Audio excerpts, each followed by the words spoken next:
Welcome to Opinions by Apierion. I'm your host, Michael Dersham, aka Dersh.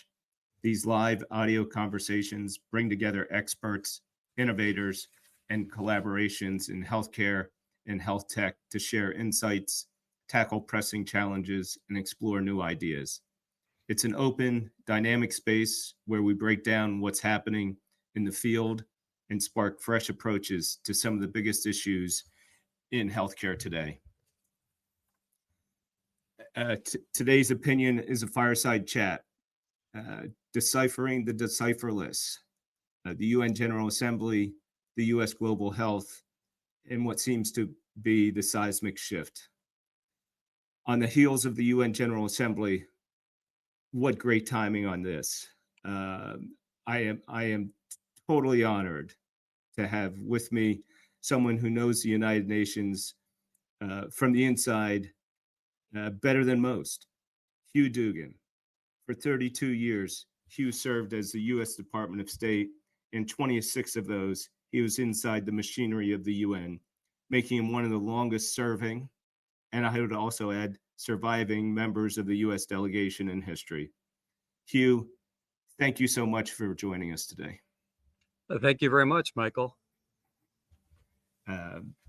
So Hugh, let's just jump in.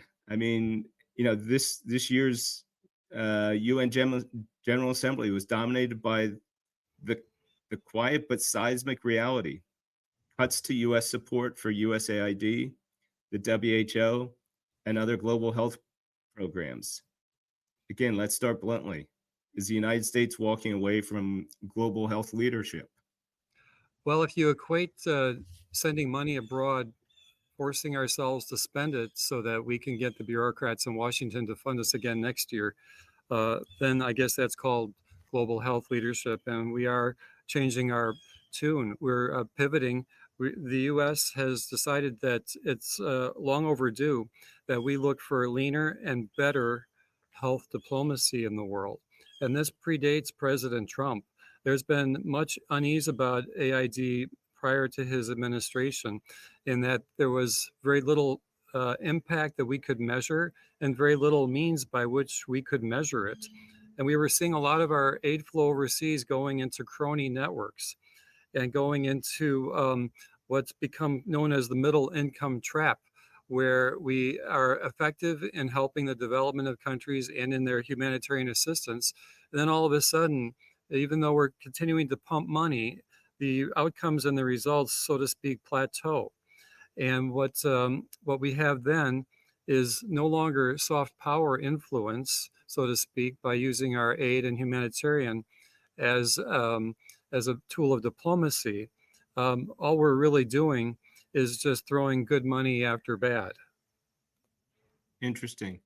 What do you think, if we were in the minds of the folks that are, because you could make the argument that we needed to do this, but by almost dropping a bomb out there instead of doing it kind of surgically with a scalpel, we're really impacting lives around the world, whether it be in maternal health or some of the areas like in Sudan that still require this type of aid. I mean, one of the statistics I saw from 2024 was, where post pandemic, we were about $80 billion worth of global healthcare aid, and now out of the UN General Assembly last year, they said their goal is to have that to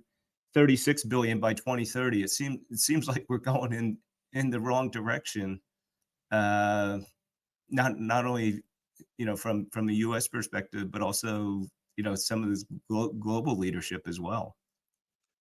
If we equate dollar flow with smart giving, that is the mistake. There are cuts being made. There are cuts being made by other countries. 5 years ago, the United Kingdom did what we did. They dismantled their British AID, and they cut their foreign assistance radically. It's a smaller amount than the US, but it seemed to have gone unnoticed, and they didn't seem to suffer any criticism as the US is getting right now. What we are looking to do is to make the funds that we allocate find the end user and end around the bureaucracies, especially the globalized World Health Organization and other entities. Even though we've taken a haircut to what we're giving, we don't see the World Health Organization responding commensurately. It is a very top-heavy, very expensive organization, high salaries, lots of administrators, holding a lot of conferences all the time in developing countries. Let's see real results on the ground. Let's stop with the fluff. Let's address what I call the multilateral organization industry. These organizations started with the best of intentions, principled, looking to create a better world. They've grown into their own industry, and we are calling it out. It's the same with the United Nations and most other multilateral organizations right now. The US is looking to be leaner and better, to show up in these fora, not to create a vacuum of resources. I think that's the wrong expression. Vacuums suck up things, and that's all that these organizations have been getting better and better at doing, sucking up resources. Let's look at these organizations as magnets. Do they have the pull? Are they in tune with the universe around them, with the need? And is there the magnetism that they're able to generate by their effectiveness, by their track record, by their own austerity? And is that magnetism able to draw the resources, not just from governments, but foreign direct investments, other schemes that blend finance, and of course the nonprofit world? In many cases, these World Health Organization, UN Development Program have gotten so operational on the ground that they actually compete for space, resources, and attention with nonprofits, stepping over each other and creating much more heat than light. That's crazy. You know, when I also look at this, Hugh, I was on this conference panel a few years ago, and there was a woman who sat, she was a senior leader in the WHO on their board, and I talked about some of these things from our perspective when we look at the trust in payments and the trust in data and how those are done, and she actually called, she WhatsApped me after the panel and said, Dersh, something has to change. You would not believe the non-accountability from how these dollars flow through these crony organizations. To your point, how there's no accountability of where those dollars go. There's no quantifiable end result. Are these dollars actually doing what they're supposed to do in these parts of the globe? And I think this would be interesting too, to see what your thoughts are. I know you did a lot of work with thinking about Doge and UN, how it relates to the WHO and other organizations like that. How can or do you see a picture where we can have quantifiable results and almost like value-based funding or outcome-based funding, so that we're not going down these total rabbit holes of corruption? Well, I appreciate that, and your colleague was right, and it's widely shared also within the medical establishment, not just the bureaucracies, but the actual doctors around the world are frustrated by World Health Organization. It's really a misnomer. It's not world. It showed us during the pandemic. It's Chinese. It's not really dealing with health. It's politics, and it's anything but organized. And so we, as the U.S., have decided to withdraw after many attempts to improve it. because what we're doing is trying to create consequences as an owner, as a steward, as a benefactor of the organization. Unless the organization feels consequences, it's not going to self-correct. It's a bureaucracy that has a pipeline to funds that just keep coming in however it performs. We're showing that that's not going to be the case anymore. When we try to exercise responsible stewardship as a funder and as an advocate for world health, the Trump administration is branded as trying to rip it apart, or abandoning health, or walking away and creating death and disease in the world. And that vilifies the fact that we are the one country willing to stand up, take the heat, and say, look, this isn't working, and it needs to be changed. The consequences haven't been heard by you. We're going to have to take even more radical, and by cutting funds, that always seems to get attention. I wish that there were other means that could get the bureaucrats' attention. But one of the means that I'm developing, I hope it succeeds in the future, is a consultancy I've just begun called Multilateral Accountability Associates. And what it does is it attempts to set up easy for you to say, Hugh. I'm a trained bureaucrat, I guess. Multisyllabic. I use an acronym, but the UN is too full of them already. But our attempt is to become the Wall Street desk on the multilateral organization industry. And that industry, apart from aid, that industry is about $68 billion a year. And that puts it on par with automotive and food and other major sectors of industrial activity in the world. Multilateral organizations combined funnel $68 billion, and there's no Wall Street desk to tell stakeholders, are these organizations you want to buy, hold, or sell? And so we're attempting to develop those metrics for these, so to speak, non-Wall Street organizations without benefit of a stock market index or PE ratios or other tools that guide the private sector. We're going to try to guide the stakeholders in these public sector organizations with metrics that can satisfy their need to see if these organizations, one, are working, and two, if they're working for us. That's really cool.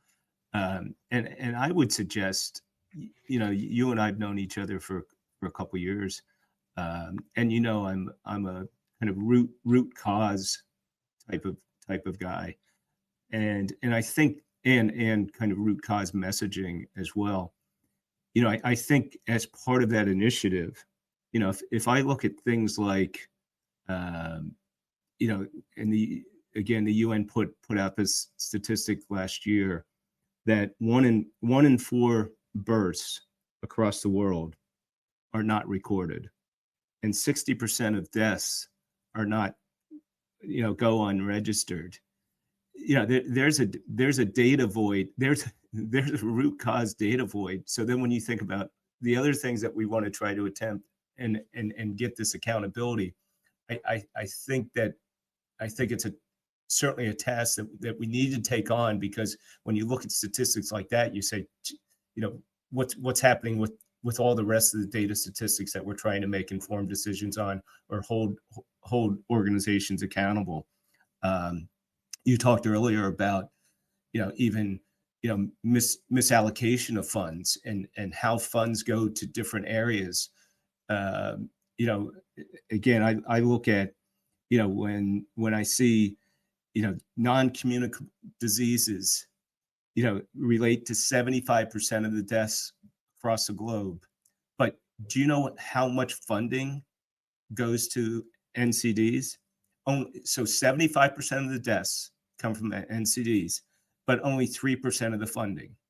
So you again, going back to holding organizations accountable, where's this money going if you're not going to either some of these root causes of the data, or what are some of these NCDs that we need to address? Well, again, the U.S. approach now, the America First Global Health Strategy, has it very much in mind that we will engage through bilateral aid, through CDC partnerships, through the pandemic fund. We're going to go as directly as possible to the field, avoid the heavy multilateral organization, industry, middleman. They're not even middle. The stuff stops with them. It doesn't even flow through. It's like 30% of our aid makes it to the field. That's horrible. So this accountability needs to be brought to light. That figure you just gave me was quite stunning. And the non-communicable diseases finally has hit the UN's radar just about 10 years ago for the first time. Communicable disease, of course, is critically needed to be addressed, but it had a monopoly of the UN's attention, and non-communicable was not considered critical because it was a Western, more or less Western phenomenon, and communicability meant emergency, etc. But we now see that, as you mentioned, non-communicable diseases through lifestyle choices that unfortunately are seeping around the world, unhealthy lifestyle choices regarding smoking, fatty foods, highly processed foods. That's continuing. And Now I you're believe talking another about my diet. You're talking about my diet, Hugh. getting ready for lunch. But I'm in Philly. We have those cheesesteaks and all that. Oh, well, you're known for it, but just please don't export them around the world, because it used to be, and my figure is very rough here, that the leading threat to those in the poorest countries was starvation. That is flip-flopped around. Now the leading health threat to those people in what we consider poorer or less developed countries is obesity. And that's been the Yeah. case for 15 more years because of lifestyle. We've seen people's bodies change in a generation, and not for the good. And these are subtle things. They also need data compilation. As you mentioned, 3% of aid going to address these things is not enough. We need to be efficient and get more into the prevention mindset as well. That's worth a pound of cure, as they say. And to message these things from the United States is so important. We need to be a better example to the world on lifestyle, on making sure that we're making life decisions throughout life, not just when a medical situation comes upon us and then we have to act. So, the need for data is also critically important at home. I don't think a lot of Americans knew the data that we were almost totally dependent on foreign suppliers for our medical goods and medicines. During the pandemic, that came to light. Every company here seemed to have offshored somehow, and I don't know if they knew that they were all doing it, but the music stopped and there was no last chair to sit on. And so that's a stunning piece of data that I hope gets incorporated into our calculations when it comes to making America secure in its own healthcare needs. No, I agree. So,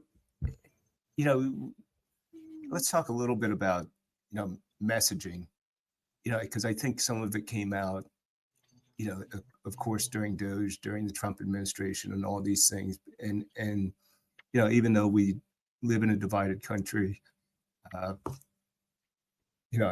think these discussions around these health issues were to be around, maternal health, whether it be, in war-torn areas.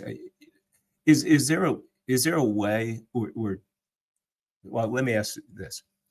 Do you think that most Americans sit there and say, what are we spending all these billions of dollars on? What are we getting out of it? Do they really care? And if the answer is they do care, again, maybe I'm a, whatever that would be, an idealist, or I guess an idealist, that if you asked, most Americans, if we have wealth to help fix these 5 top problems or issues or challenges, I think we would step up. But I think that the messaging or mismessaging, and then the headlines that come out distort kind of, the good that we're trying to achieve, if that makes sense. Well, yes, it does. And, people say we're a divided country. I'd like to remind them that our name is still the United States. And, if we have a map and there's a border or a line that separates, that line also unites. So just the general narrative in the country today, how divided we are, that serves those who want us to be divided, frankly. It creates headlines for the press to churn out their 24/7 content. So first of all, I think we are united on matters of health and engagement around the world. We want a healthy country. Nobody wants to see starvation or hunger or unmet need in the world. It's not part of our strategic approach to foreign affairs whatsoever. And yet we need to bring our allies to task to take on that very same approach. Now, when you look at China around the world, they are attempting to assert goodwill and friendly relations through health matters. Are they developing the next therapy? Are they advocating for Clara Barton's to be sent around the world? No, their goal, they're using health, so to speak, as an excuse to get a bigger footprint around the world. They want to build infrastructure in the countries, health infrastructure. Let's get health care. Let's talk about innovation at home through scientific means for discovery and development of the next therapies. Now, China is looking at this as a cynical opportunity to put its footprint through infrastructure all over the world and what it calls its Belt and Road Initiative. So I'd like to call them out on that. They're insincere about that. And as far as the European Union goes, they're also looking for using health as a means to create solidarity, universality, and inclusivity. These are their words in their health approach, their health diplomacy or messaging around the world. What is all of that? I want to hear patient care. I want to hear data improvement. I want to hear lower rates of obesity. They're, again, looking to export a form of socialism around the world using health as the messaging tool.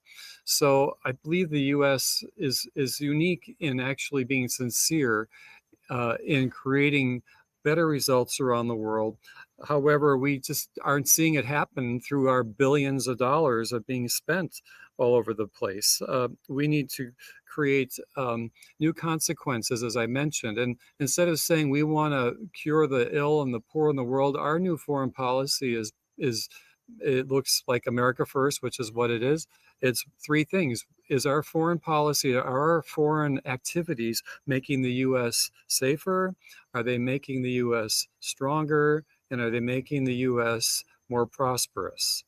And it sounds selfish. However, none of those things can truly occur unless we live in a stable world of shared interests and international cooperation.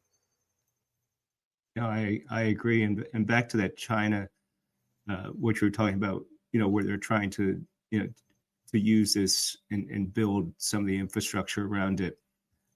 Just last week, it came to my attention from somebody in the State Department of Jamaica.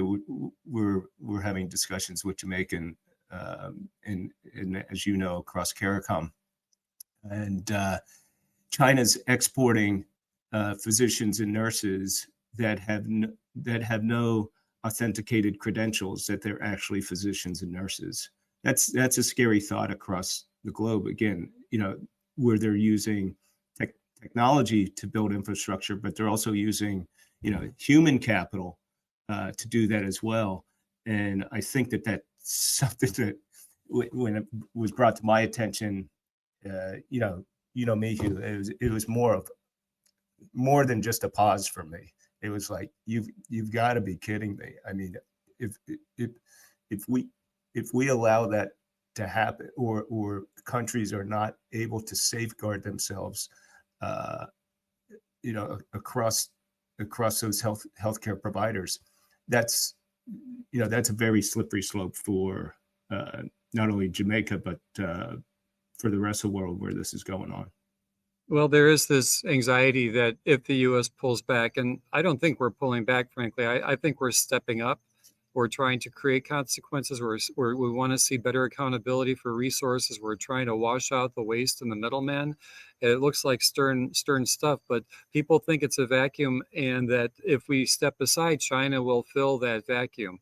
Well, all that China is interested in doing is laying down tracks and getting their footprint and getting foreign countries to host Chinese view of the world and to exert themselves in an authoritarian way through these new proxies, so to speak. And it is shocking to hear, as you describe, how they're even perpetrating fraud by sending people abroad without credentials, without training.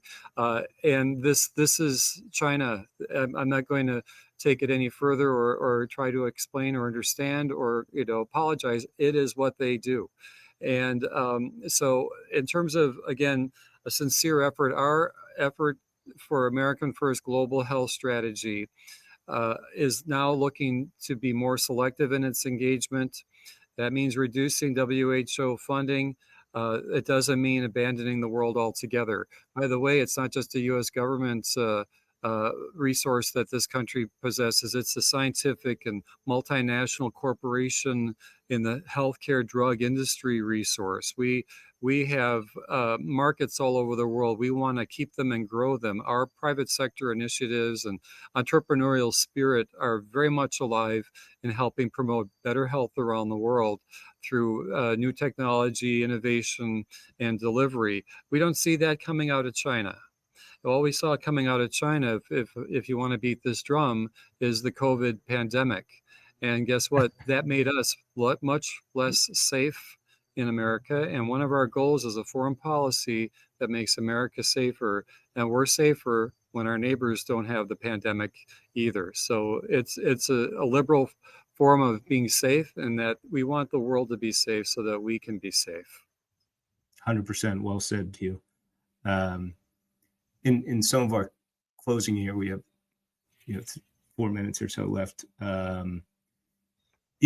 Through all this disruption, if you will, a lot of times when disruption happens and there's the disruptors, it begs for new opportunities. It begs for new types of thinking. Private sector innovators, working, public-private initiatives, maybe a new role for NGOs. How does AI play into this? How does the role of digital health play into this? Because these are things where policies were made, 10, 15 years ago, that none of this was availed to us. Do you see or can you paint any picture of these types of new ways of thinking and having folks like the Rubios out there that are sitting down with folks and saying, yeah, it's a turbulent time, but in these times, we're gonna come up with ways that have accountability. We're not just cutting checks, and we're going to solve some of the some of these macro and micro issues in a newfound way. It's been turbulent for decades, especially in the health realm around the world. As I mentioned, starvation is being replaced with obesity. We see rising statistics on cancer worldwide, much of it through environmental and lifestyle bad choices. On the flip side, we're seeing more cancer because we're surviving other things and people are living longer, and eventually cancer will come at them. But the point you're making is that we are innovative in this country, and we reward taking risks and free thinking and out-of-the-box scientific experimentation. Authoritarian regimes, so to speak, are adversaries. Cow people. They don't let them think for themselves. They don't encourage creativity and thought, and therefore they don't come up with innovation. They scale up our innovation. They look like they invented it, and they didn't. They're good at intellectual property theft. So we need to continue to develop ideas. Ideas are the best polarities. We have a multipolar world. Let's not make the poles, the different regimes and different capitals around the world. Let's make that multipolarity based on the polarity of an idea, how it draws attention, the, so to speak, North Pole, a magnetic effect of a strong idea. It creates resource flow to it. It doesn't even have to ask for money. Stuff comes to it, attention, and then that builds, and then the next iteration creates an even bigger sense of discovery. That's what the United States is about. We launched this administration in January in Washington. Before the cuts to aid were even noted, we came into a new era in healthcare awareness. And like it or not, the president brought a, so to speak, polarizing figure to head the Department of Health and Human Services, Robert F. Kennedy Jr., and created its own brand of MAHA, Make America Healthy Again. This is encouraging. I mean, whatever decisions on a day-to-day basis that the bureaucracy has to suffer or the established machine has to endure because its gravy train is about to end, all of those things are incidental. The fact is we are a mindset now in this country looking at health as a national security matter, having endured the pandemic. We didn't do that well person per person on the world, by the way. The United States lost a lot of lives relative to its population, much more than Africa. And you wonder, how can that be? So we've got to self-correct, which is what America has always done in public. It's embarrassing at times. And we are going to self-correct our lifestyle choices, our foods that we're taking. We're going to see the elimination of unnecessary chemical dyes in our food and things like that. I'm so encouraged by that. So this all preceded the idea that we were going to restrict our aid flows with the effect on some health diplomacy around the world. We have a mindset. It's set in place. I hope it continues.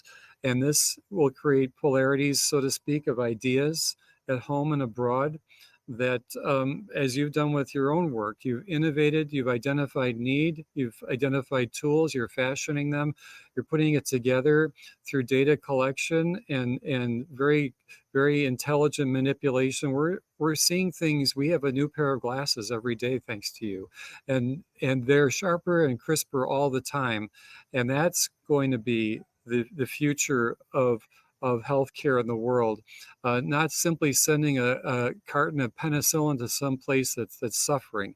It's going to be getting ahead of it, being smarter, and the world, the countries that aren't industrialized, that aren't healthy, that as we are, they can leapfrog all of our mistakes, all of our infrastructure mishaps, and all of our expensive experimentation.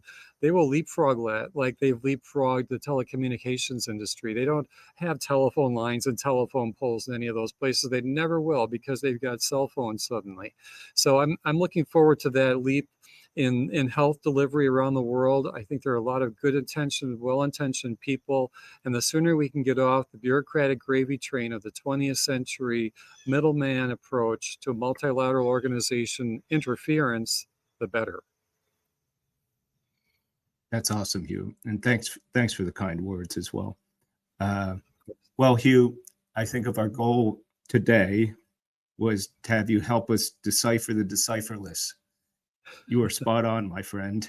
The United Nations General Assembly has shown that, the fault lines in global healthcare leadership, and your perspective makes it clear. This isn't about budgets. It's about power, trust, and the future of how the world responds to crisis. Thank you, Hugh. I really appreciate you. Thank you. It's been a pleasure talking with you, Dersh. And everybody out there, we will see you around our global campus, Healthcare and Human Care. Have a great day.